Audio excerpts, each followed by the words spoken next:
Hey guys, J-Man here for another comic book review. Masters of the Universe.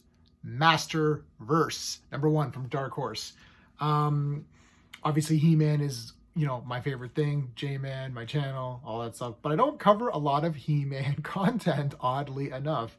Only because I do like the CGI cartoon, and I did buy most of the toys, at least the figures.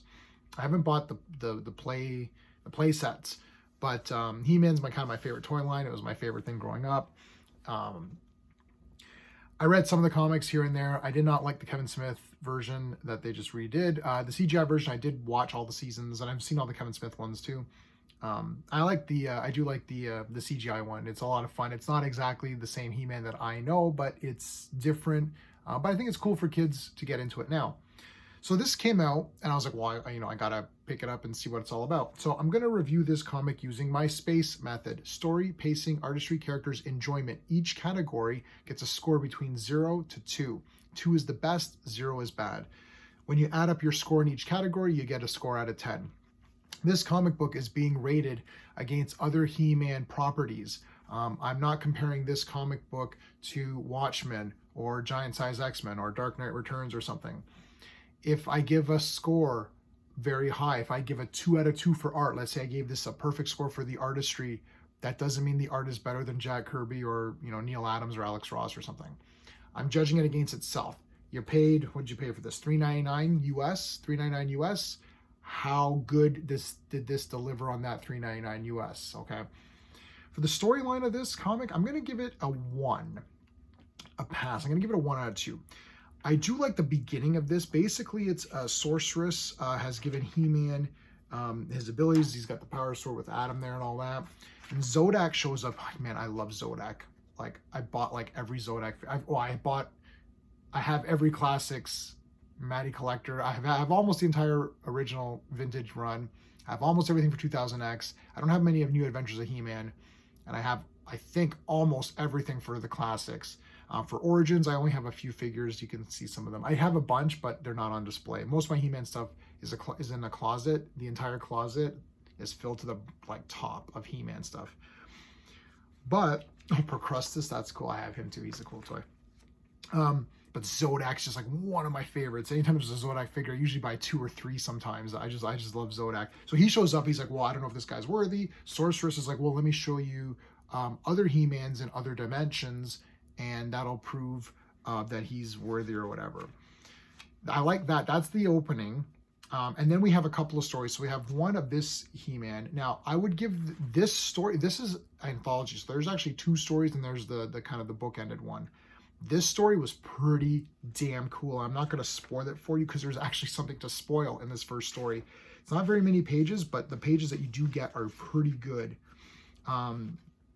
So it's He-Man, Prince Adam trying to escape from the bad guys. He's trying to take them out as Adam. So he's not transforming into He-Man. He's actually trying to take them out or stop them just as Adam. Really cool. This is a really good story. The reason that this comic book did not get a 2 out of 2 for the story is that the next half is this really silly looking kind of joke story where He-Man, they're following the comics of the goddess, Green Goddess, giving him the weapons and like the harness and all that, as opposed to him getting the sorceress weapon, the sword and all that.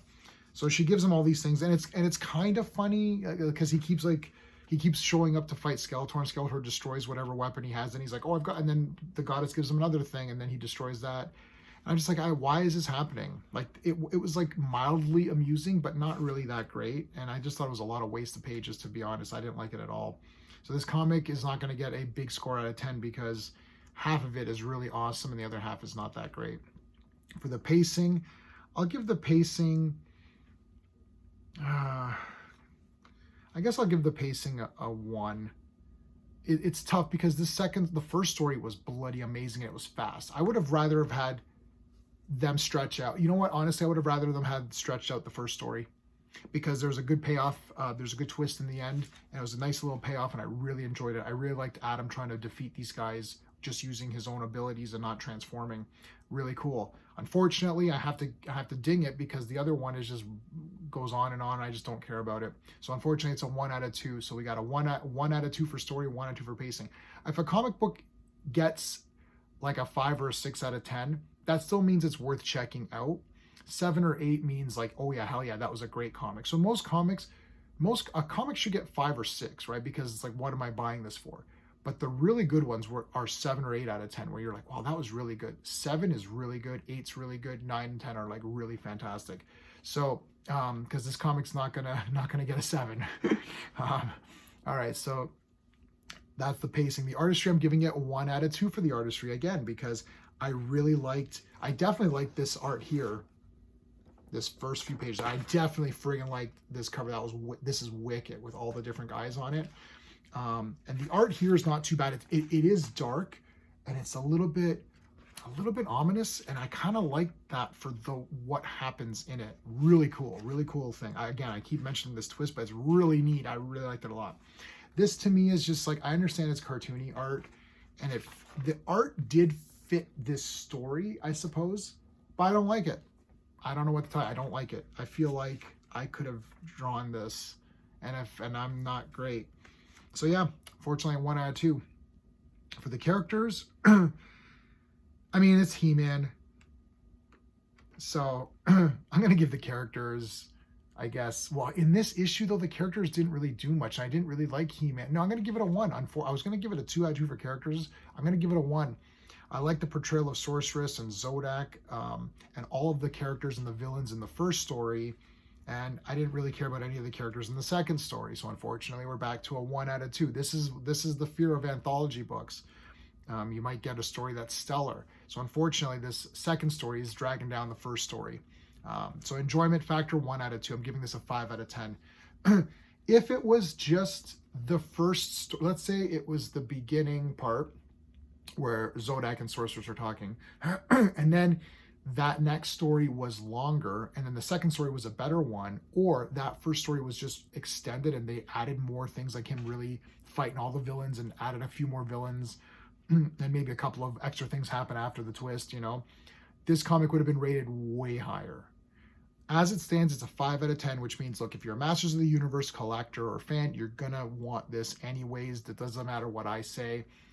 But I was disappointed with that second story. I don't know what to tell you. When I saw this, I was like, oh, hell yes. Like, this is going to be killer.